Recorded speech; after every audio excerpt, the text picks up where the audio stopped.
দেশের দেখেন দর্শক দেখেন গাইস সবাই দোয়া করেন আল্লাহর কাছে দোয়া করেন আল্লাহকে ডাকেন ভাই হবিগঞ্জ বাসী খুবই ঝুঁকিপূর্ণ ভাই। আসসালামু আলাইকুম সবাইকে, সম্পূর্ণ ভিডিওটা দেখবেন। হবিগঞ্জ কিন্তু খুবই ঝুঁকিপূর্ণ, হবিগঞ্জ খুবই রিস্কে আছে, কারণ হবিগঞ্জের পুরো বিপদ। দেখেন গাইস বান ভাঙতেছে, যে গাছগুলো দেখেন ভেঙে পড়ে যাচ্ছে, সেই বান বা কি বলবো আপনাদেরকে, সাইডগুলো ভেঙে পড়ে অনেক বড় বিশাল আকৃতির ধরছে। দেখেন আগে কিন্তু অনেক ছোট ছিল, ভয়ঙ্কর ভাবে পানি দিতেছে, দেখেন কত স্পিডে পানি যাচ্ছে। আপনারা দেখেন, আপনাদেরকে বলে প্রকাশ করলে আপনারা যদি সরাসরি আসেন তাহলে বুঝতে পারবেন গাইস কি একটা ভয়ঙ্কর অবস্থা। কারণ এই যে দেখতেছেন পানিগুলো দেখতেছেন অনেক স্পিডে যাচ্ছে, দেখেন কতটুকু স্পিডে পানি যাচ্ছে, আস্তে আস্তে সাইডগুলো ভেঙে এই যে বানগুলো অনেক বড় হয়ে গেছে, দেখতে পাচ্ছেন আশেপাশে বাড়িঘর আছে, অবস্থা খুবই খারাপ হয়ে যাবে। হবিগঞ্জবাসীর জন্য সবাই দোয়া করবেন, কারণ পানি যদি এভাবে বাড়তে থাকে, তাহলে বুঝতে পারতেছেন শহরে পানি ঢুকে যাবে।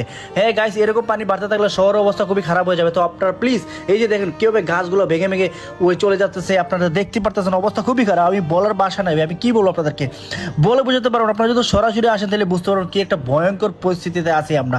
তো সবাই ভিডিওকে শেয়ার করে দিবেন, সবাই ভিডিওকে শেয়ার করে ওকে দেখার সুযোগ করে দিবেন। আর হবিগঞ্জবাসীর জন্য সবাই প্লিজ সবাই দোয়া করবেন। দেখেন কি একটা ভয়ঙ্কর অবস্থা ভাই, কি একটা ভয়ঙ্কর অবস্থা। দেখেন পানির কি একটা স্পিড ভাই, আমার ডর করতেছে, আমার জানে অনেক ভয় লাগতেছে। আমি যদি সরাসরি এখানে আসি, আমার নিজের ভিতরে অনেক ভয়ঙ্কর ভাবে ভয় লাগতেছে, কারণ বলে প্রকাশ করে যাবেন। আমি সরাসরি আসি, আমি বুঝতে পারছি কি একটা অবস্থা ভয়ঙ্কর। দেখেন হবিগঞ্জের মানুষের জন্য সবাই দোয়া করবেন, আর ভিডিওকে শেয়ার করে অন্যকে দেখার সুযোগ করে দিবেন। পরবর্তীতে কি হলো যদি জানতে চান, আমাদের ফেসবুক পেজটাই ফলো করে আমাদের সাথেই থাকুন।